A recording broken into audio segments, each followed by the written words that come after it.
E fora do Brasil, qual foi o estádio mais hostil que você foi? Campeão del siglo, Peñarol. Ah, Montevidéu, Felipe Melo, né? Felipe Melo, aquilo lá. Mas não esse episódio específico, no geral, assim, qual que é um... Ou é lá, no geral também é lá? A gente jogou uma vez só lá, né? Foi só essa vez. E foi uma situação atípica. Sim. Ninguém esperava aquilo. Na real, não dá pra alguém falar, não, a gente foi pra lá e esperava já um cenário de guerra. Tanto que teve uma relação boa entre a Mancha e a Barra Amsterdã. Sim. Antes do jogo e tal. A situação se desenrolou ali por conta do que o Felipe Melo falou lá no começo na apresentação dele. E pela forma como o jogo foi do expulso, o gol no último minuto. A virada. Tanto daqui quanto lá, né? Quando o Palmeiras vira lá, eu falei, nossa, esse jogo não vai terminar em paz. Os dois, e a virada, e aí você... Porque o Peñarol foi eliminado ali, né? O Palmeiras eliminou ele. Foi eliminado. Então, ali, você tem uma reação dos jogadores dentro de campo que inflamou a torcida. E antes também, você teve episódio de racismo, teve uma série de situações ali. Então, foi uma situação ali, e eu descrevo isso no capítulo 25 do livro, que 12, 15 caras da Mancha evitaram uma tragédia.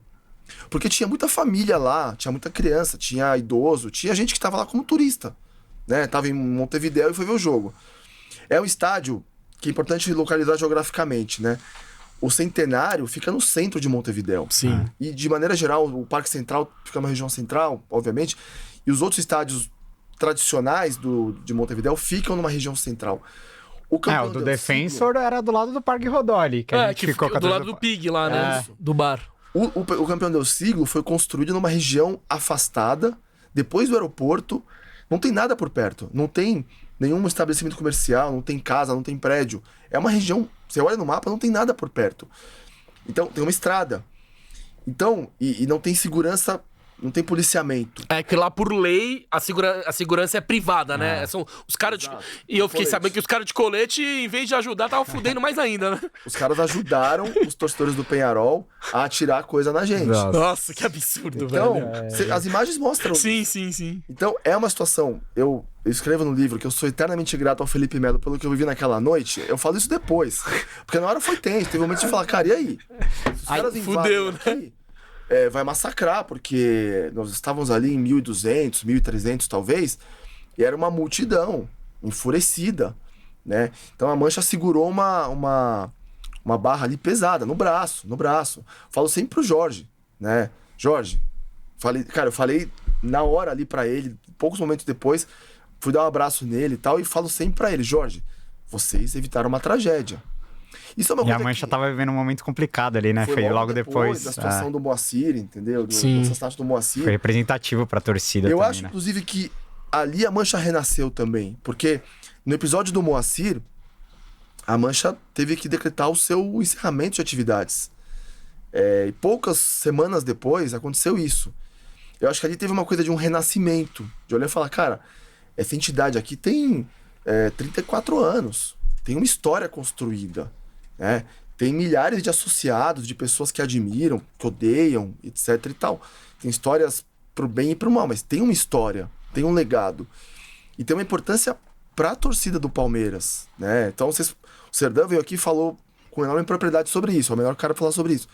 Mas você não podia acabar com aquilo de uma hora pra outra. Então, de maneira geral, olhando em perspectiva agora, aquele episódio talvez tenha contribuído pra Mancha renascer e ter uma nova trajetória e tal. Depois veio o André, a coisa ali deu uma reconstituída. E o que a câmera não pegou, que a gente ouviu relatos, que depois pra sair fora do estádio foi treta também, não foi suave, né?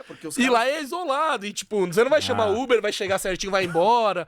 Aí o Arnaldo, a gente ouviu o Arnaldo foi, mano, botou todo mundo no busão lá pra sair de lá, porque senão ia morrer gente lá, mano. Na verdade, assim, teve uma tentativa de invasão por fora, né? Os caras tentaram invadir a grade, pular pra pegar a gente ali por trás.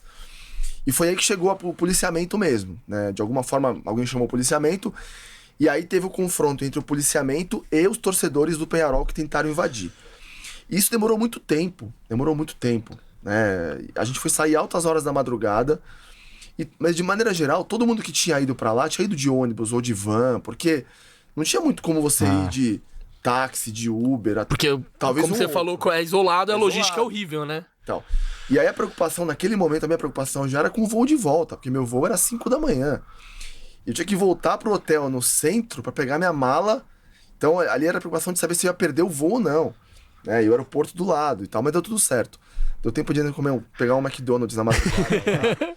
E a gente ainda entrou no McDonald's e aí veio um bando de caras. Falou, será que são os caras do Penharol? Era mais palmeirense sem camisa. Aquela coisa, pô, é dos nossos e tal. Fala, porco, curtiu o vídeo? Então se inscreve no canal e ativa o sininho pra você não perder nada, hein? O link da resenha completa tá aqui na descrição do vídeo. Tamo junto, avante palestra, segura os porcos.